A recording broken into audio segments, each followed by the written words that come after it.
Greetings and salutations. It is I, Darth Macabro, accompanied by the Wissitolorian there, and we are here to wish you all a happy May the 4th. May the 4th be with you all indeed. Today is the International Happy Star Wars Day. You'll see, it's a wordplay. It's May the 4th, but because a common phrase of Star Wars is May the Force be with you, it got adopted into May the 4th be with you, indeed. At least that's what I know of how this whole thing came about. And May actually has a couple of these puns that we will get to. Yes, indeed. But, as it is well known, Professor Macabro and his associate and the channel in general is a horror channel. Horror is, of course, our first love. It's our favorite genre. It has the blood, the boobs, the mayhem that we enjoy. But when Professor Macabro was a wee Macabro, he did not watch horror movies right off the bat. No. I mean, I guess Professor Macabro's parents thought that he would be warped by horror movies, and that came later. So, the very first cinematic experience that Professor Macabro has a vague memory of is seeing E.T., the Extraterrestrial.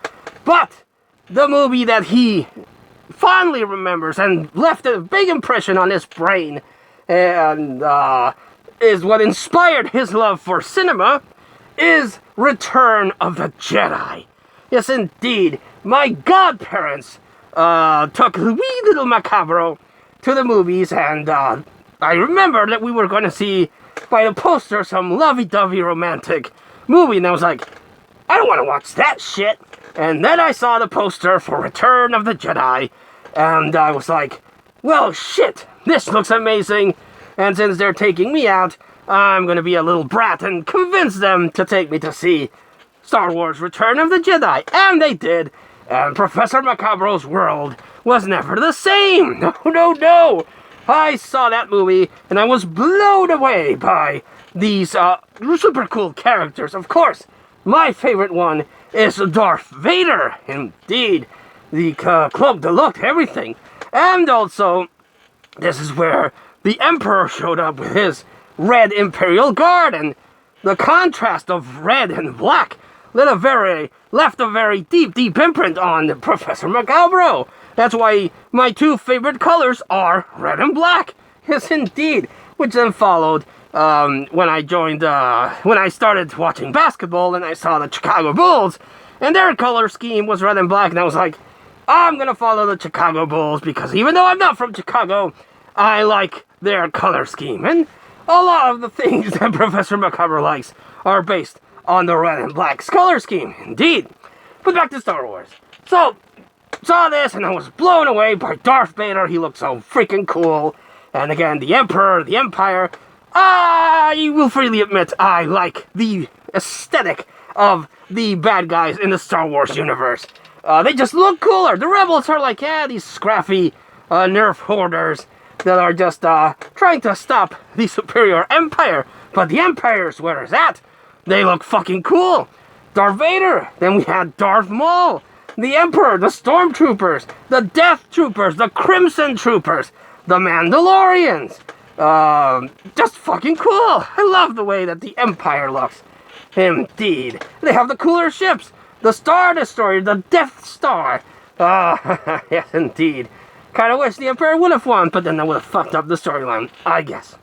So yes, I was watching there. I was watching all this epic stuff and the lightsaber duels, and I had no problems with the Ewoks. I later on found out that a lot of people don't like the Ewoks, but I was like, well, this is pretty cool. I like this. I'm digging it. I hadn't watched Star Wars or The Empire Strikes Back. I only knew of Return of the Jedi because I was watching it and that movie. So I didn't fully comprehend what was going on because I didn't know what had happened before, but I was just enthralled by the spectacle of this thing that was before me, and that's when I knew that the movies and cinema were going to be a big part of Professor Macabro's life. Then he discovered horror movies, and that opened a whole different sort of Pandora's box. Yes, indeed. So, Star Wars was engraved into my brain, and then, through VHS, I was able to see, and TV, I was able to see the other parts. Star Wars, Empire Strikes Back, and Return of the Jedi, and then the whole story made sense. I was like, oh, okay, that makes sense. So, when I saw Empire Strikes Back and the classic, "No, Luke, I am your father," I was like, oh, that makes sense. Why they were having the whole battle thing in Return of the Jedi. That makes sense. Yes, indeed. So, big fan of this, and I've watched Star Wars multiple times on VHS again, and when they would pass them, I remember on TV. And I was just super into the whole thing. I loved it. Especially loved lightsabers. Those freaking things. Well, this the one. This one right here. The lightsaber that goes and does the thing. If I can find the damn button. There we go. Yes, indeed. What could be... Well, this is by far my favorite movie weapon. There's the Lawbringer from Judge Dredd. The lightsaber. Hellboy's Good Samaritan. But the lightsaber is my favorite weapon. Indeed. Yes, indeed. And then, in the 90s, we got, and it was heavily announced, the re-release of Star Wars, but with brand new footage. These special editions. And I remember seeing like, holy shit, I fucking love Star Wars, and it's going to be re-released, and it has new footage. I have to see that on the big screen. So when the movies came out, I did indeed go see them. And I even got some of the posters, the promotional posters that they had with Pepsi. And you see, so I was like, oh yes, I'm going to watch it. And for the most part, that first run of the special editions did add a little bit more spectacle. They cleaned up Cloud City in Empire Strikes Back, if I remember correctly. And they added more X-Wings during the battle of the first Death Star. And I can't remember if that was the one where they made the Ewoks blink, but that was kind of fucked up. Yes, indeed. Also, somewhere between that, I forgot to mention the Ewok movies. Even though a lot of people say that they hate the movies, they seem to be popular enough that they released 2 Ewoks movies. Caravan of Courage and something else. Battle for Endor, was that it? And there was also the cartoons, indeed. But I was more into the movies and the video games. What was that N64 one? Shadows of the Empire. That was kind of buggy, but it was cool to get more expanded lore on the universe. But again, when those special editions came out, everyone was hyped to relive the Star Wars thing. And when I saw Return of the Jedi, I was taken back to when I was a much younger Macabro, just being enthralled by what was going on. And I had seen Star Wars at that point enough that I was able to pick up some of the new things that were added, like, again, the added X-Wings, a few special effects here and there. Yes, indeed. And unfortunately, Lucas couldn't leave well enough alone, and they started releasing more and more and more special editions. The worst offenders, in my humble opinion, are the Blu-rays. I heard what they were going to do, and for the longest time I was like, no, a pox on those Blu-ray releases. I'm not going to get that shit. But eventually, I was able to find the blue disc set of Star Wars, Empire Strikes Back, and Return of the Jedi for a really good price, and I was like, shit, they're the Blu-ray versions, and they're super cheap. I think it was like $5. I was like, that's too good a deal not to get them. So I got them, and I watched them, and my blood started boiling at seeing all the changes that they did to the Blu-ray special editions. The worst offender, the one that made me grab my lightsaber and be like, someone's gonna get more than their hand chopped off, was Return of the Jedi. My favorite. Well, I flip-flop. Sometimes for nostalgia I say that Return of the Jedi is my favorite. But Empire Strikes Back is the better movie, I must admit. But Return of the Jedi has a very special place in my heart. So when I saw that movie, I was already got ticked off because changes were made again. And then, if you thought them taking the original Darth Vader or the original Anakin Skywalker actor out and replacing him with Hayden Christensen, which I was okay with, I had no big problem. But a lot of people got mad at that. Well, the Blu-ray special editions had on Return of the Jedi, had Darth Vader, that epic scene where he's completely like, holy shit, there's my son. My son is getting shocked by this old prune-looking fucker. And, but this old prune-looking fucker's my, he's my Dom. He's dominating me. What to do? And he has this internal conflict. It's like, and of course, he picks up the Emperor and tosses him out. Well, in the Blu-ray special editions, he goes like, no, and then grabs the Emperor, no, and then tosses the Emperor. And I was like, fuck you, fuck.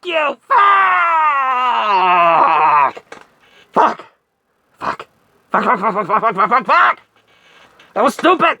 It was stupid when you did that. It was stupid to add it to Return of the Jedi, so pissed off. And of course, before that, you had the infamous hand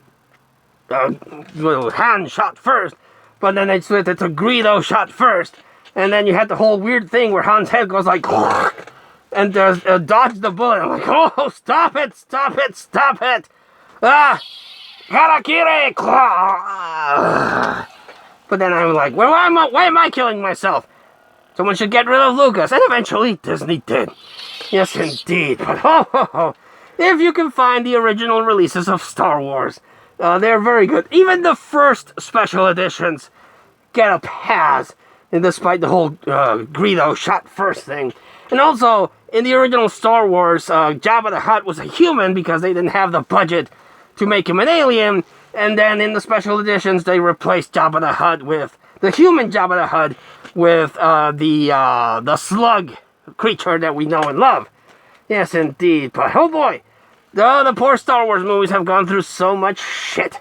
But they are still, the original three are still by far my favorite trilogy. Well, that Indiana Jones and Back to the Future are definitely my favorite trilogies. Yes, indeed. I still watch them, I still enjoy them, I just avoid the Blu-ray cuts because of that whole, no, whoop, there you go, old fucker.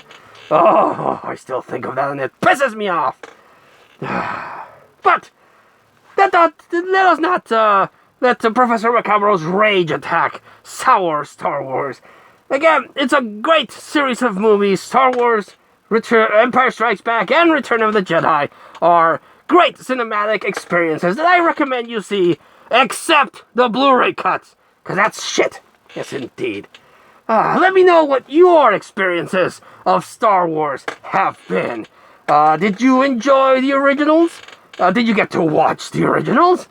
Did you not watch the originals, but you watched the special editions? And you have a fondness for that one? Or did you, like me, just keep seeing it being raped and raped and raped with these unnecessary, bizarre changes? And just, started you getting mad at all these bullshit things that they added. They also, they took out the, they took out the fucking werewolf in Mos Eisley. Why did you take out the fucking werewolf? He was cool. Asinine. I'm gonna have to get drunk after this. But let me know again what your thoughts on Star Wars and what versions of Star Wars, the original trilogy, are your favorite. Yes, indeed. Tomorrow, we have two celebrations. Originally, it's Cinco de Mayo! Woo! Which is a very important battle in Mexico that we won, I believe, against the French. And, but also, it's Revenge of the Fifth. Wordplay on Revenge of the Sith, you know what I'm saying? So, for that occasion, we are going to talk about the prequels and the sequel trilogy. So stay tuned for that tomorrow. Yes, indeed. To celebrate Revenge of the 5th. But today, being May the 4th be with you, we wish you all, again, Darth Macabro and the Wesitolorian wish you all, like always, a good evening.